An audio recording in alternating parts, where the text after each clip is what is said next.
हिजोआज नेपाली बाटोहरूमा इभी गाडीहरू एक्सिडेन्ट भएको प्रशस्तै हामीले देखिरहेछौँ। अहिले मान्छेलाई इभी गाडीमा चढ्नु भनेको पनि काललाई निम्त्याउनु जस्तै पनि भइरहेछ। अनि यो चाहिँ गाडीको असुरक्षाले गर्दाखेरि पटक्कै पनि होइन। मैले इभी चलाएको लगभग 3 वर्ष भयो, मेरो अनुभव छ। मैले त्योभन्दा अगाडि पेट्रोल गाडी पनि चलाएको हो। अनि यो दुईटैमा मैले कतै पनि असुरक्षित चाहिँ मैले भेटेको छैन। तर अहिले मेन चाहिँ यो दुर्घटनाको कारण चाहिँ एउटा चाहिँ एकदमै चालकको लापरवाही हो, एकदमै ओभर स्पिड हो। अनि कति कुराहरूमा त्यो ओभर कन्फिडेन्स पनि हो है। अब यो गाडी कस्तो मेकानिजम कस्तो हुन्छ भने गियर चेन्ज गर्नु पर्दैन, त्यस कारणले एक्सिलेटरलाई चाहिँ हामीले 5 सेकेन्ड 6 सेकेन्ड मात्रै थिच्यौँ भने पनि यो गाडीले 100 को स्पिडमा हिँड्न सक्छ है। त्यस्तो तरिकाले यो गाडी बनेको हुन्छ।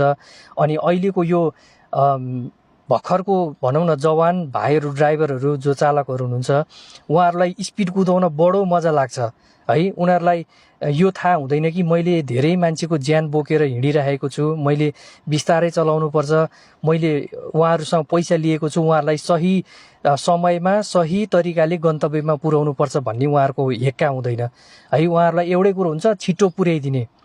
अनि त्यो हिसाबले चाहिँ है, म पनि बाटोमा हिँड्दै गर्दा, गाडी लिएर हिँड्दै गर्दाखेरि मलाई कतिचोटि इभी गाडीहरूले तर्साएको छ। उनीहरू यस्तो स्पिडमा हिँड्छन् कि त्यो ब्लाइन्ड मोडहरूमा पनि, जब कि अगाडि गाडी आएको देख्दैन तैपनि उनीहरूले ओभरटेक गरिरहेको हुन्छ। अनि क्लज हुँदैन, त्यस कारणले गर्दा दुर्घटना भएको भनेको पनि म सुन्छु है। क्लजले खासै फरक पार्दैन हो, गाडी रोक्न धेरै सहयोग चाहिँ हुन्छ। तर इभीमा क्लज नभए पनि यसमा फुट ब्रेक बाहेक पनि अर्को एउटा ब्रेक हुन्छ, जुन चाहिँ रिजन ब्रेक भन्छ।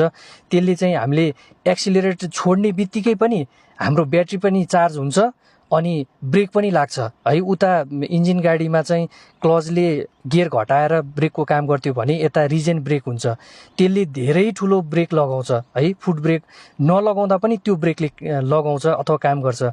अनि त्यही कारण क्लज नभएर पनि यो दुर्घटना भएको होइन है। कति मान्छेले भन्नुहुन्छ फेरि हल्का हुन्छ, गाडी हल्का हुन्छ भनेर। मैले आज मात्रै, मेरो नेक्सन इभी हो, यसको इभीको वेट र डिजल पेट्रोलको वेट मैले इन्टरनेटमा हेर्दाखेरि, जब कि यो इभीमा चाहिँ 1400 केजी को वेट देखायो, अनि यही नेक्सन फेरि पेट्रोलमा 1240 केजी देखायो है। तपाईँहरूलाई गाडी इभी गाडी हल्का हुन्छ जस्तो लाग्छ, तर होइन है। यसको ब्याट्री यति धेरै गरुङ्गो हुन्छ, ब्याट्री नै है। मेरो यो नेक्सन इभीमै 400 केजीको ब्याट्री छ है। अनि यो जुन अर्को गाडीमा इन्जिन बस्ने ठाउँमा यसको मोटरहरू, एसीको कम्पार्टमेन्टहरू सबै भरिभरावै हुन्छ।